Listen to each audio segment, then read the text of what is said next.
I think this was said when the trade happened, and he talked about what is Danny Ainge's most valuable asset. Brad Stevens. Wow, well said. He's the guy. He is the reason this team is at the point they're at. And this goes back to the beginning of the season. 2-2 since Kyrie's been out, but one of those losses, a double overtime loss to Washington that they could have won. They lost by 3 points, I think, to Houston. In a lot of these losses and in close games and the wins, it's the system. It's the system they put in. It's the belief that Brad Stevens instills in them. And I think you see it if they are able to have a chance at the end of the game. It's the type of play calling. It's the out of timeouts, the way in which Brad Stevens is able to draw up sets, the execution of that. It starts at the defensive end for this team, how well they work together. But it doesn't matter what personnel you plug in. They understand where to be. They understand their roles. And it's similar to me. There's a lot of similarities now you're seeing with San Antonio, Greg Popovich, how he plugs in players. It doesn't matter who the personnel is. It's because of the system and how they run things and the understanding that starts during training camp. But I think that's where it all begins. Listen, for me, you are preaching my gospel when it comes to Brad Stevens. I think aside from Greg Popovich, he is clearly the best coach in the NBA. And I think including Greg Popovich, when it comes to end-of-game, out-of-timeout situations, nobody puts their team in a better position to win. You then add to that, people talk about Danny Ainge a lot, but also I'm going to mention a name we've never said on the show, Mike Zarin, a member of that front office for a long time, who has an analytical background. Why does that matter? Think of the end of the game last night. They're down 2. This is something 75% of NBA teams simply don't understand. They still hold to this old crazy axiom of at home you play for overtime, on the road you play for the... No.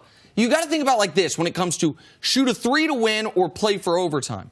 Unless you have a wide open dunk or layup, the percentages are so clear you should go for the win. Because if overtime's a coin flip, let's just say overtime's a 50-50 proposition, even if you're getting a 60% shot from 2, you then have 60% of 50%. That's a 30% chance to win. So as long as a three-pointer is better than a 30% shot, that's the play to go with. The Celtics, I know the math is nerdy. Trust me, it's right. And the Celtics do that better than everyone. If they go for 2 last night, Jason Tatum, it looked like, had a layup. He could have. He had a layup to force overtime. He kicks it to an average three-point shooter. That is the right play. So many teams don't make that play. I feel like that has been instilled from the front office down to Stevens, down to the players. And that's how I feel like they've gotten 6 wins this year they had no business getting. There are also things don't talk about that are important. Their basketball development. People always talk about the head coach. People don't talk about the systems. When you have young players, because your 2 stars are out. So how are the Celtics doing it? They must be developing these young players. You talked about Tatum. His development as a 20-year-old player without playing with superstars. It's hard to play in the NBA. Physically, it's taxing. Mentally, it's taxing. And let alone, you're playing with guys you weren't expecting to be playing with. So the head coach is doing a tremendous job. Danny Ainge has done a good job, but their basketball developed and their developing of young players and plugging them in, have them play well in critical situations. I mentioned this on the show a couple months ago. I think they're a couple years away from competing for a title. They still got a lot of picks. All right. Gordon Hayward still hadn't played 4 quarters of basketball with the Celtics. But I'm concerned about Kyrie's knee. Yeah. These other guys are developing. There was rumors about Kyrie's knee when he left Cleveland. Did he need a procedure? He potentially threatened to maybe sit out and have his knee worked on. So I'm not surprised that they're having problems with his knee, but I'm really surprised with him out, with Smart out, that they would still be able to play a game like they did last night and be able to steal a game away from one of the hottest teams in the NBA. Well, and I watched Shane Larkin was a guy who was playing overseas last year. I watched him in Brooklyn the previous year for the entire season, not even close to the type of player that we're seeing. You got a guy like Greg Monroe, who Brad Stevens is utilizing in a way that best suits anybody in the league could have had strength. Greg Monroe. Anyone could have had him. How they're utilizing him. Even Jaylen Brown didn't play, of course. But look at the development of him throughout the course of this season. Terry Rozier. Terry Rozier. Yes. Terry Rozier was a guy that was people, I may have been one of them, poked fun at Danny Ainge for you can't include Terry Rozier in a trade. No, Terry Rozier's off limits. We're like, what are you talking about, Terry Rozier? Terry Rozier's been good. Like, he's been the player that only the Celtics thought he could become. And the one other thing that, in addition to the player development, and this is one of the reasons why I think people fairly did have some questions about the Celtics come the postseason, but why they're so dangerous in the regular season is they seem to have a playoff intensity on defense every single night. Now, why would that make you question about the postseason? Is typically most teams are able to kick it up a notch in the postseason.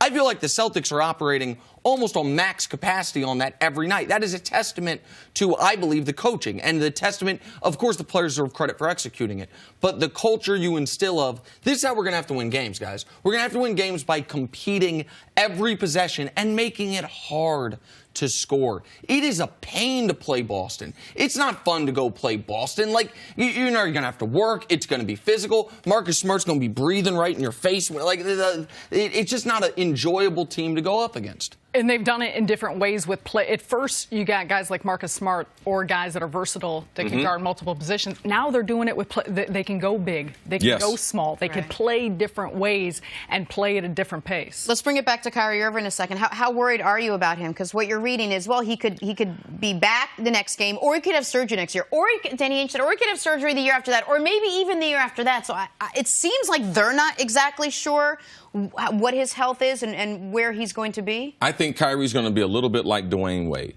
a guy who struggles with his lower extremities. Now, Dwayne Wade, he was able to get more years in the league before he got injured like Kyrie. Kyrie's already been hurt a couple times. He's already had procedures done to his knee. When he has the type of game that he has, you worry about his lower extremities. Isaiah Thomas, a guest friend of the show, he tells us about small guys. Man, their lower extremities, their legs and stuff, when they start to bother them, like that cuts you don't see small guys 6'2" and under, you don't see them playing 15 years in the NBA. Not as premier players. There's a reason why, because they get worn out. And Kyrie, I think this is something that we'll continually have to watch. Yeah, and his game is predicated on his quickness. So to your point, not having that explosive nature may affect him. And the discussion with Kyrie is whether or not they need to remove the screws he had put in his knee when he broke his kneecap in the NBA Finals the first year they went to the Finals in Cleveland.